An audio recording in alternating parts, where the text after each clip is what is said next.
హ్మ్. పప్పు. కందిపప్పుతో చేస్తారు. కొంతమంది ఇది కూడా కలిపేస్తారు.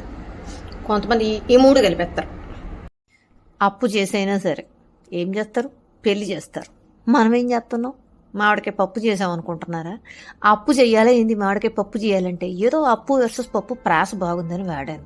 ఇకపోతే అప్పులు ఒక ఎత్తు అయితే మామిడికాయ పప్పు మరొక ఎత్తు అనమాట. హాహాహాహా అప్పు పక్కన పెట్టండి. మీకు అప్పులు ఎన్నున్నా సరే పప్పు తినకుండా ఉంటారా చెప్పండి? టమోటో పప్పు, మామిడికాయ పప్పు, ఈ పప్పు ఆ పప్పు అంటూ మామూలుగా తినం కదా. పప్పు ఇష్టపడిన వాళ్ళు ఉంటారా? ఎస్పెషల్లీ టొమాటో పప్పు కానీ మామిడికాయ పప్పు కానీ. అసలు కడుపుతున్న వాళ్ళకే కాదండి, మామిడికాయ అనేది మామిడికాయ పచ్చడి పరంగా తింటాం, మామిడికాయ పప్పు పరంగా తింటాం. ఎట్ట వండుకుంటామని ఒక్కొక్కరు ఒక్కోలా వండుకుంటారు. చెప్పలేంది పప్పు ఎట్ట తీయాలో కూడా. తాలింపు పెట్టేయాలా, గిరగిర తిప్పేయాలా, ఆ వేడి వేడి అన్నంలో నెయ్యి కొలుపుకొని పచ్చడి అన్నం తిన్నా ఇది తినేయాలా. గుమగుమలు గుమగుమలు గుమగుమలు.